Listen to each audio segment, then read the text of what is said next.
live to London now, and Mohamed Qubaty is a former advisor to the Yemeni Prime Minister, but I now understand, Mohamed, you oppose this current government. What's changed your mind, and when did you change your mind?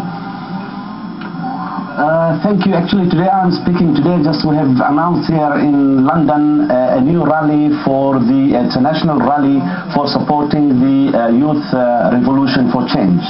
I've left. I've been sort of in complete collision with the government for the past at least 8-9 years, since I was sent outside as an ambassador just to get rid of me. But I have handled my resignation from the ruling party 11 months ago, and from my position as advisor to the Prime Minister 3 weeks ago. What do you think about the GCC's offer at the moment? They're saying hand power over to the Vice President. It's almost an out clause for President Saleh. For the people, surely it's not good enough.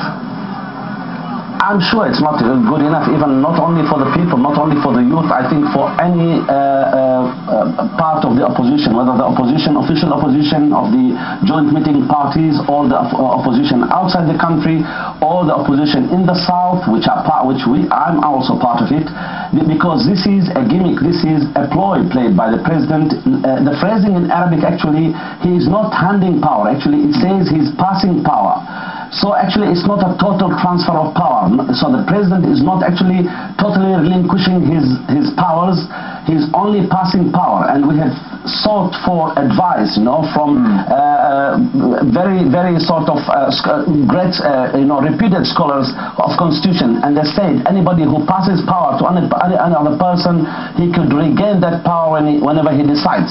This is a ploy, a game. It reminds us of what the previous or the former President Mubarak tried to play in Egypt when he passed power to his newly appointed This is something I was going to ask you. Forgive me for interrupting, yes. But I wanted to put it in the context of Mubarak, in the sense of what is it do you think that President Saleh almost doesn't get just yet? Hosni Mubarak, he realized, it took him a little while, but he realized after a time the people don't want me here. The protests in Yemen have been going on a lot longer than that, and President Saleh is still standing so firm. Well, President Saleh actually is playing a game, because he blew out of all proportion the dangers if he leaves power. He has sort of used this game and tactic of scare, letting our neighbors, our brothers in the area to be frightened that the country is going to disintegrate.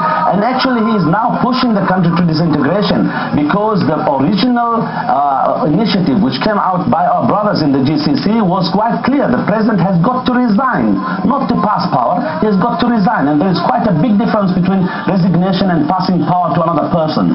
So unfortunately, the man is trying to play that gimmick, and we have heard now that the president actually is taking money from the central bank. He's continuing the embezzlement of money, and he has moved over the past 1 week an amount of about $400 million to banks in the GCC area.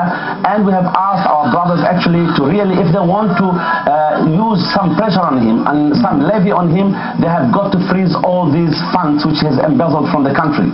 He is pushing the country towards total chaos, and that's what he was looking for. The man is looking for some sort of guarantees so that he could not be pursued legally for the embezzlement of money, and also that he could not be pursued for the crimes which is committed and atrocities against humanity in the country. So his only tactic for sort of a safe exit transit for him is plan is to push the country into total chaos and anarchy. Then he thinks that nobody will follow him. Mohamed Qubaty, pleasure talking to you. Thank you for your time, sir. Thank you.